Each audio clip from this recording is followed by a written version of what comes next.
The main reason I began this chapter was very personal to me.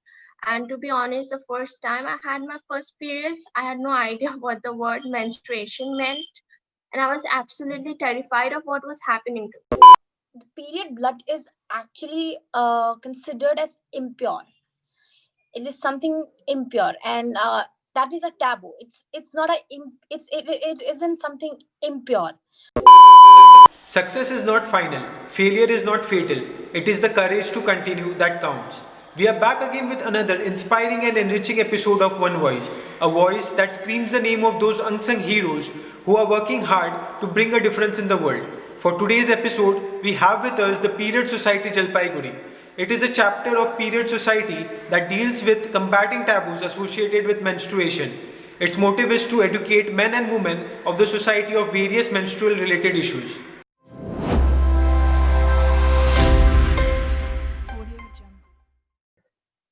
As this pandemic has made a huge impact on the lives of people by making them suffer through scarcity of basic necessities. However, there are many people who are trying to provide some of the basic requirements needed by people at these times. The Period Society Jalpaiguri is a chapter of the Period Society that deals with combating taboos associated with menstruation. It was founded on 20th August 2020 with the motive to educate men and women of the society of various related menstrual issues. Yeah. Now, without taking much time, let's get started with the set of questionnaire which we have prepared for the interview today. Period Society is working for an important cause in our society, that is menstruation. What was the reason behind forming this community? Menstruation is a regular, or I would say normal event that every healthy adolescent girl goes through. And the work that goes into normalizing these shame, taboos, or stigmas behind menstruation is just by encouraging the conversation surrounding periods. Um, the main reason I began this chapter was very personal to me. And to be honest, the first time I had my first periods, I had no idea what the word menstruation meant. And I was absolutely terrified of what was happening to me. I don't want anyone else to have their first experience the way I did. And these life experiences and the taboos and shame inspired me to begin this chapter. The Period Society Jalpaiguri basically just opens up conversation, encouraging people to interact freely about periods because it is just a normal biological process that every menstruator experiences. So, Parinata Raj, do you want to add something to it? Yeah, adding on to Shantini, the thing that I want to say is that I think it's such a topic that let alone be is talked about but is whispered about. So such a topic that is that where the importance of the biological system is needed in the importance to know about this biological system is needed in everyone is whispered. So the very reason that we initiated in this community was to educate and aware people that it's normal and it is something that we need to know. Yes, definitely. Like these things are considered taboo in India. So we need to aware people regarding this. Like menstrual cycles are not things which are need to be whispered, but are to be spoken in with loud. So, moving forward with another question, we were scrolling through your social media accounts and we found that you have recently conducted a project called Amala Rakta. So, could you please let us know what is the meaning of Amala Rakta and also let our viewers know about this project? Yes, so the project was basically a survey and it was a pad distribution drive in Bhandiguri Tea Estate in Jalpaiguri. I thought of something to name it. We decided that the period blood is actually considered as impure. It is something impure, and that is a taboo. It's not a it isn't something impure. So the very first thing that came to my mind was, why don't we name it something pure? Why don't we name something which signifies the purity of this blood? How much importance, what is the importance of this blood? So amla means pure, and Rakta means blood in Sanskrit. So we had combined these two words, and then we decided to come up with a name as Amla Rakta. So which signifies that it is not something which is pure, but something which is very pure. So that's how we came up with this name. And the project we distributed pads in 130 houses, 150 houses in Bandiguri tea states, and we conducted this project with the help of 40 plus volunteers, including the local volunteers. And shout out to the volunteers which has come in this pandemic and helped us, because a lot of people actually want the change in the society, but then they don't work for the change in the society. So recruiting these volunteers were a tough job, but thankfully this people came up, then they helped us and made it possible. That is great. It is very creative of you and your team to give such a pure name to a project like this. So it is a very great initiative from your side that you have started, and I believe that you all will like educate. I would say educate the uh, people around our society and help them know that this is not to be unheard, and these things need to be considered as equal importance as other things in the society. Right. Yes. So as you all mentioned that you distributed sanitary napkins in 150 houses among the underprivileged women of Bandaguri tea state, which is a great deed indeed. However, in long run, how will they manage sanitary napkins for themselves? And according to you, what can be done in respect to it? Yeah. So, to actually our surprise, when we went to this place and we asked them whether we had brochures, in which we had questions like whether or not you use sanitary napkin or cloth, or do you go through some problems. We did a survey through these brochures, which were given to the volunteers, and to our surprise, maximum women were actually using pads. They were very much aware about it. And there was in their neighborhood they also have a person who actually distributes pads, local pads. So that's how we know that it's not really and a thing that they couldn't afford, but more like a thing that they were very much ignorant about. If I was asked that question, they were much more ignorant about that, I should wear pads or I should wear clothes, because they would not understand the necessity of a pad, the importance of a pad. They were much lacking that idea. So our project, our volunteers did the exact same job. They awared these women that what is the use of the pads, how it's going to help you in the long run. And we have did the survey, so we have a report already. We it's in our mind that someday we do a campaign there with a doctor and we do a free checkup, but that's still an plan that we have on our mind. Yeah, that's pretty much about it. And there are other products, period products, that I would say, not just pads. There are other period products which are much more cheap, just like menstruation cup, because we don't need to buy it much more often.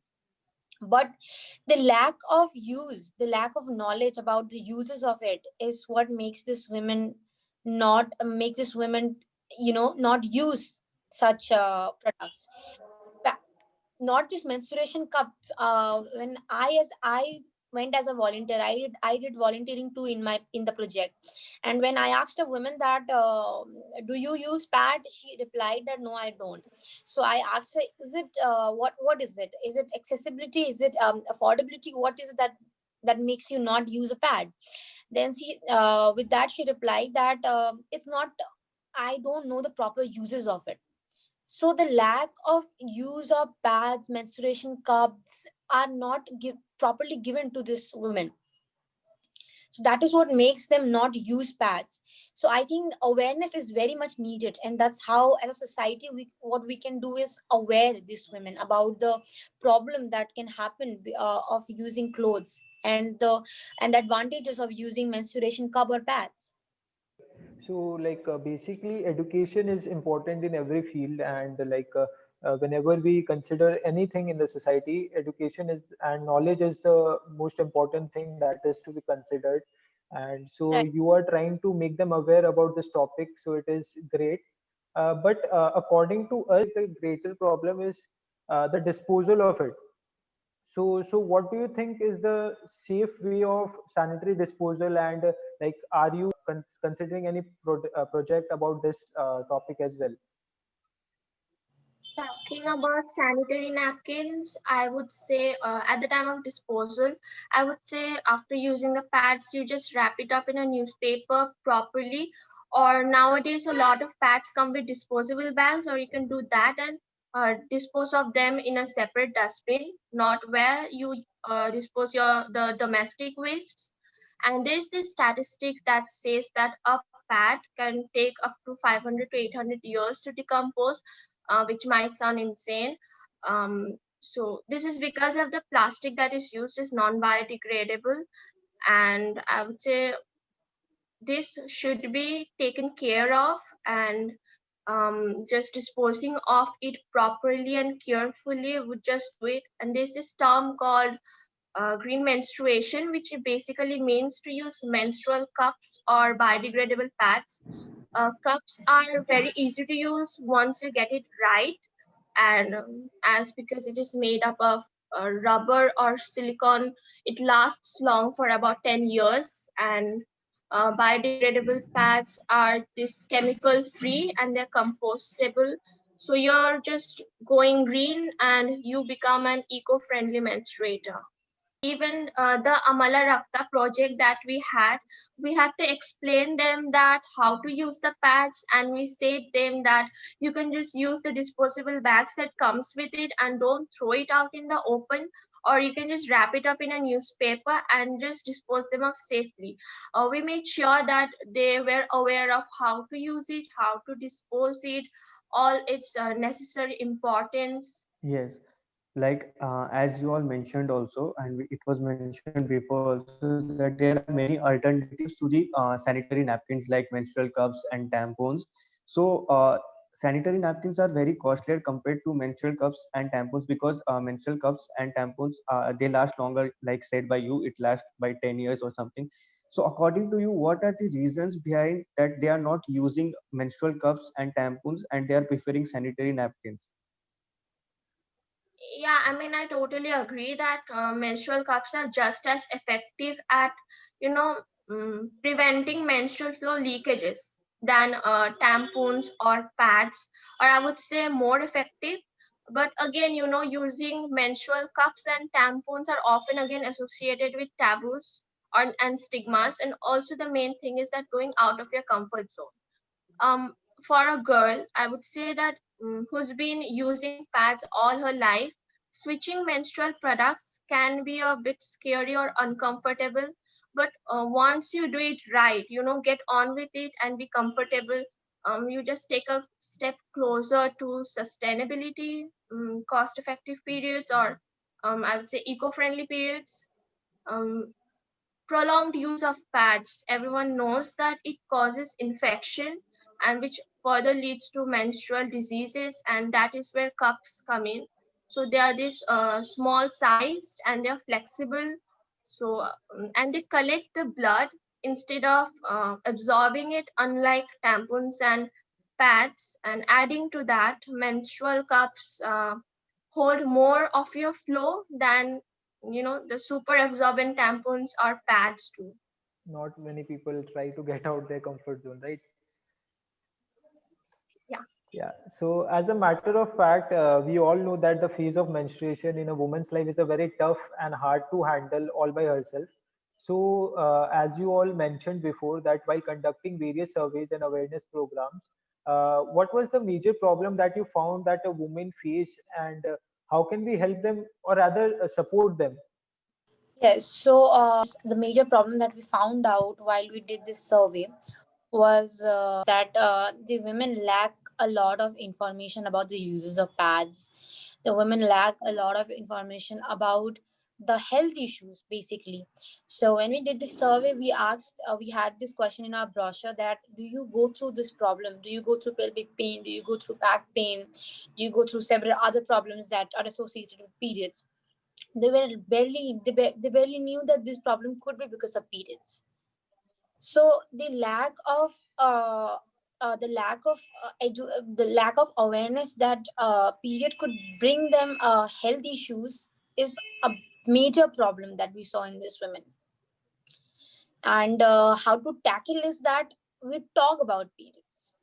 We talk about periods not in a manner that we uh, the girls are separated in one room and the girls are being told about it. That's not how it's going to work.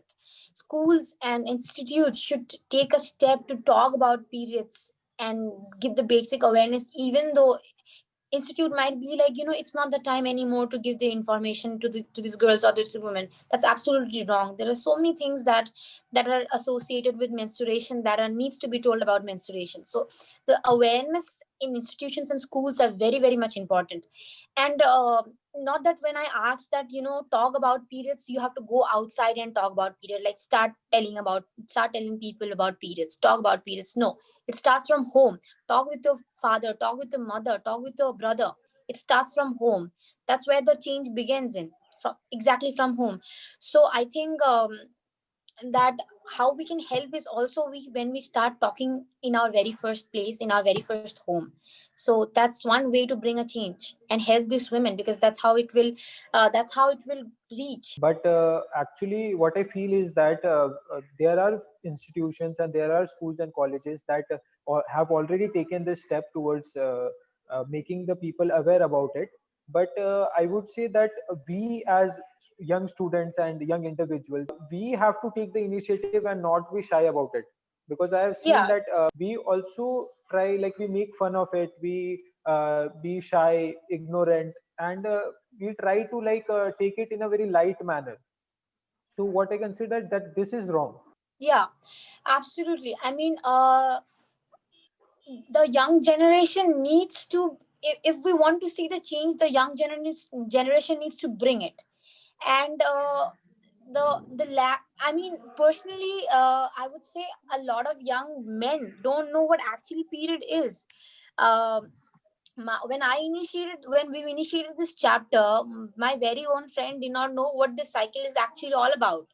So to all the men and women that would be seeing this video tonight, or will be goes through period, basically should stop whispering and coming out of their comfort zone and talk about it. Like I said, it necessarily doesn't have to start with going outside and talking about it. Start from your very own place. So that's how the change begins, that how it can start. Yeah, like rightly said, but these questions arise to my mind. Like I have personally seen that men are not aware of this fact and also feel shy talking about that women go through menstrual cycle every month, and they are literally not aware also. So how can we remove this taboo and create awareness about this among men too? Yeah, talking about taboos, I think like to remove a taboo, to remove a problem, we need to know about the root of the problem. We need to know Mm. what is the reason behind that problem, why such a taboo was ever created or was created. Like I said that I would say women are not allowed to wear not allowed to go to temple during their period. Yes. So recently I have come to know that there's a reason behind it. There's a scientific reason behind it. Now it's not, I would say, to my research, it's not scientifically yet proven, but it is said that the temples, they flow energy that is upward, that goes upward. And the energy of the flow of the energy during menstruation in a woman is downwards. So the very reason why women are not allowed to go to a temple is because of the energy of the flow of the energy. But I would say that taboo does, how much does it imply now, and why is it, the point is, why is it that women are not allowed to go to temple? Why is it not made a option? Because touching a god is not going to impure the god, or I am not impure myself, because Mhm. I was created by God, and my parts were created by God. It's a biological system that was created by God. So there is no way that I could be impure for it. So removing a taboo is knowing the reason behind the taboo. And there are other taboos, like a woman cannot touch a pickle jar, women cannot touch enter or do work or touch anything. Now back then, when this taboo was created, it was created for a reason. It was created that women were it was a patriarchal society, and women did most of the household work, from cooking to doing the heavy work at house. Everything used to be carried out by a woman. And so when during her periods, she used to go through various pain and emotional baggage, and all of the problems that women go through during her periods. She was asked to sit down and not do the household work for 7 days and take rest. But how much does that imply now? Because now we have sanitary napkin, tampons, menstruation cups, several other like medication that can help us and do our regular works. It doesn't work now. So all these taboos that were created for some reason does not imply anymore now. And to Absolutely. be honest, women if women were told, if women were taught that there was scientific reason behind it, it it it would have made a sense. But it doesn't. I as a woman never knew that there's a scientific reason for why I was not allowed to go to the temple. I was taught was that I was impure. So does my mother, so does my mother's mother. So all the scientific reason are not carried out in a proper way, and they are more carried out in a different and driven in a different way, which makes it a taboo. So to remove this taboo is to know, research about it. Everybody that sees this video tonight and knows that there are several taboos behind it, research behind it, and talk and spread the right awareness. Yes, And definitely. talking about men, I think men, though they don't as non-menstruators, they should start researching about periods. They should start knowing. Like I have friends who do not have a sister, so he cannot be educated by a sister. But the initiatives, the change needs to start when men themselves start knowing about it. They show the interest to know about what goes through their sisters or their mothers or their friends body, and aware themselves about it.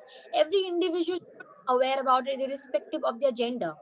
That's how men will know about it, and that's how, the if every individual start doing it irrespective of their gender, that's how it becomes normal. Yeah, at last, since your organization has been very supportive, inspirational, and effective among the people, so we would like you to mention your future projects, plans, and visions about the organization to our viewers. Our future plans for now is just to contact a few orphanages or home and spread the word there, and um, organizing donation drives, or I would say awareness campaigns in rural areas once the pandemic is over, promoting eco-friendly menstrual products to people, giving them adequate knowledge about them. um, for now we have thought of this much, and there's this donation drive and webinar for awareing uh, about menstruation and the hygiene related to menstruation. This is something that we'll be conducting with Anubhav Home on 2nd and 3rd December, and we are very pumped up about this. Yeah, if there's something that you want to convey to us or maybe to the viewers, or like anything, any message, last message that you want to give. Bring forwarding all the organizations, non-profit organizations, and letting people know that they do exist, and people still think about, like, we teenagers still think about the problems and try to bring a solution to it. Letting people know and letting them join us too, this is great, and I really appreciate it. Thank you so much for having us here today. Thank Yes. you. Same here. And I would also like to add that everybody that would be watching this video, uh, the basic way that you could be educating anybody is first educating yourself about menstruation, be irrespective of of their gender. So the first step towards breaking the taboo is the first step towards bringing the change regarding associated with menstruation, educating yourself about menstruation. So yeah. Thank you for watching the full interview. This was it for the fifth episode of One Voice. We'll be back soon featuring another hero of our society. Till then, stay connected, stay tuned, and stay safe. Thank you.